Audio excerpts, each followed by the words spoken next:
It is 6 a.m. and you're watching Denver7 News. Hundreds of families rushed from their homes by flames. I've got my car, I've got my wallet, and I've got me, I've got my neighbors. A young man's life taken far too soon. Just had a whole future ahead of him. After 3 teens are killed in a week, there is a new push to end youth violence in our community. No child should ever make their parent go through burying them because children can't put the guns down. Plus, breaking ties with Tri-County Health. Douglas County leaders answer your questions about the future of public health during a pandemic. Big debate right now on the mask mandate. We'll get to that in a second. First, we want to get to the latest on a fire forcing evacuations near Evergreen. Good Tuesday morning to you. I'm Brian Sanders. And I'm Molly Hendrickson. The fire is burning about 2 miles northwest of Evergreen Lake. It has forced close to 1,000 evacuations. We want to check in first with meteorologist Lisa Hidalgo, tracking at least more favorable conditions for those fire crews. Yeah, a little better than the last week and a half, but unfortunately that was a week and a half of high fire danger, and that's what we saw yesterday. Temperatures, though, today about 10 to 15 degrees cooler. A cold front rolling through is going to usher in some cooler air, so we'll be in the low 80s here in Denver, mid to upper 70s there in Evergreen and up and through the foothills. So it is going to be quite a bit cooler than what we saw, and finally a break from the 90-degree heat. Here's a look at your emoji cast a little closer to town. By noon, we're at about 78, and then by 4 o'clock, 83. What we really need for firefighters is obviously a little bit of rain. With these storms that will develop, we're likely going to see a little bit of lightning. That could be a concern. We're also, though, going to pick up with it a little bit of rain, which is going to be nice. So up near Evergreen by about 2 o'clock, scattered showers and highs right around 74 to near 78 degrees. So we get a 2-day break from the heat, but for firefighters, I don't think that's going to be long enough. We want to send it out now live to Micah Smith, who is there live near Evergreen with an update on the fire this morning. Micah? Yeah, Lisa, I'm at Elk Meadow Green open space, and right now we can actually see some of the smoke coming up from the fire there. You can almost see it rising in the valley. More than 1,000 homes are under an evacuation order this morning. This is being called the Elephant Boot Fire, and it's burning near Upper Bear Creek Road and Overlook Trail, so just a few miles from where I am. At last check, the fire was about 50 acres in size. We talked to one person who rushed to leave her home with just a handful of belongings. She told us this is something she's feared for a very long time. I've lived up there for 27 years, and I've been afraid for 27 years that this was going to happen, and kaboom, it happened. Now, right now, the cause of the fire is unknown, and at last check, it was 0% contained. Again, winds were definitely a concern yesterday, and firefighters are hoping for just a little bit of rain today. Reporting live in Evergreen, Micah Smith, Denver7. And right now, the roads look open up in that direction, whether it's going to be on Highway 74 going there between I-70 and Evergreen or going through Kittredge and Idledale. Take a look from the camera that we have right there along Highway 74, right by Stagecoach, and you can see very light traffic right now in that area, but you will find some fire-related activities later on this morning and probably not restricting too much Highway 74. As you take a look at the rest of the drive, it looks okay, whether it's down through the Denver Tech Center. The north side is pretty quiet. We've had one crash down in the town of Parker where Main Street turns into East Parker Road out there by Delbert, where a motorcyclist struck a deer. And so there's some significant injuries, but not seeing a big delay. But that's about the only thing we have going on so far on the morning drive. Thanks, Jason. Denver Mayor Michael Hancock says it will take a full community effort to put an end to youth violence in the city. Over the past week, 3 teens have been shot and killed in Denver. Last night, South High School students gathered to remember 17-year-old Davari Armstrong.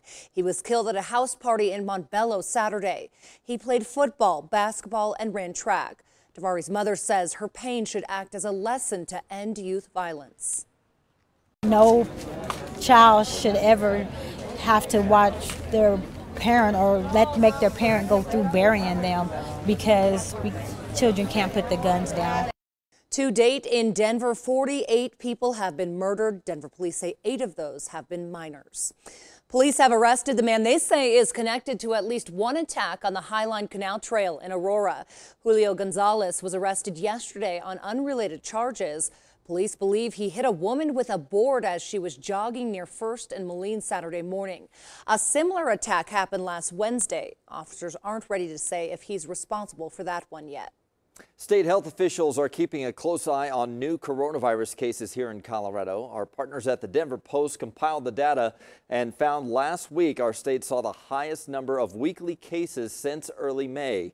This week has started off a bit slower. There were 329 new cases reported yesterday. That is down from the 666 we saw on Friday. 3 more deaths were reported yesterday.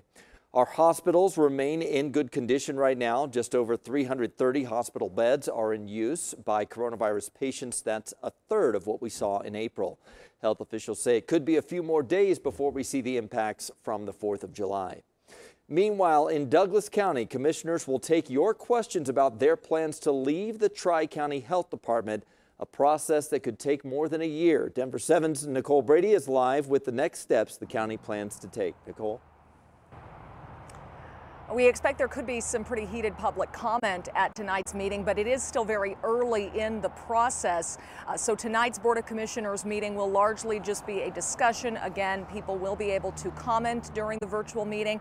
I know that people have been both for the mask mandate and against it, and for the decision to leave Tri-County and against that as well. Now, in the official notice Douglas County's Board of Commissioners filed, they said that they may even pull out of Tri-County Health earlier than a year from now if the other member counties approve. But it's going to be a long and likely expensive process for DougCo to create its own health department. And it's not fully clear yet what kind of financial impact that will have on Adams and Arapahoe County, the 2 other counties in Tri-County. We spoke to a professor at Colorado School of Public Health who said multi-county health departments usually are more cost efficient. It's easier to support that full range of public health activities when you've got a larger population and a larger tax base. In addition to tonight's board meeting, Douglas County and Tri-County Health are also co-hosting a virtual town hall that's open to the public tomorrow afternoon at 4:30 p.m. You can log on to this website here, douglas.co.us/town hall, and watch that. And there will be public comment during that as well. The county said they received a flood of comments and questions after the Board of Commissioners made their announcement last week. So obviously people in Douglas County want to know what the future holds for public health here, and we hope to get more answers about that tonight and tomorrow night. We're live in Castle Rock. Nicole Brady, Denver7. Douglas County School Board has revealed its plan for returning to the classroom next month. It includes 100% in-person learning, but parents can opt for online classes instead. If a student or staff member contracts COVID-19, they'll have to be isolated for 10 days. For anyone around someone who gets sick, they'll have to be quarantined for 14 days. That means if one child in a class gets sick, likely the entire class will be quarantined. Masks will be mandatory for middle and high school students. Research shows a higher rate of transmission in unmasked kids over the age of 10. For elementary school students, masks are a recommendation. Masks for staff will be mandatory. Schools in Los Angeles and San Diego will go to online only this fall. The announcement comes as Governor Gavin Newsom rolled back its reopening plans. Newsom shut down all indoor businesses across the state, and that includes restaurants, bars, theaters, gyms, and museums.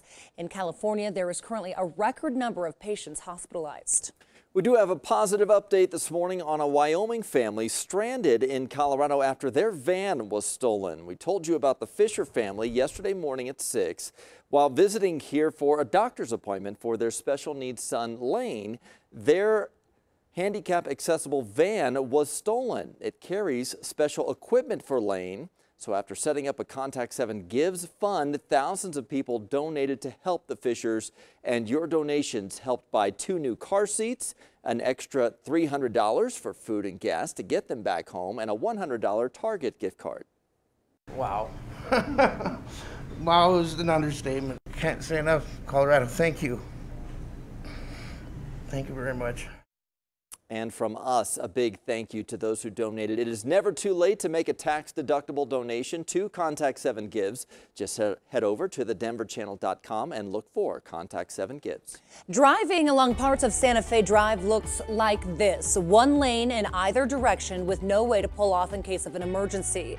A look at expansion plans coming soon. Plus, a tragic update in the search for actress Naya Rivera, how investigators say she put the life of her little son ahead of her own. And a team of researchers from across the world are playing an important role in helping a Colorado-made probe get to Mars. Lisa. It's going to be pretty pleasant temperature-wise today. Right now we're in the 60s to low 70s. We'll stay in the 70s through late morning, through 11 o'clock. So a nice cool down today, low to mid 80s for highs. We will see a chance for a few thunderstorms this afternoon. So if you're out there biking, beware of that. I'll show you the timing of it coming up in just a few minutes.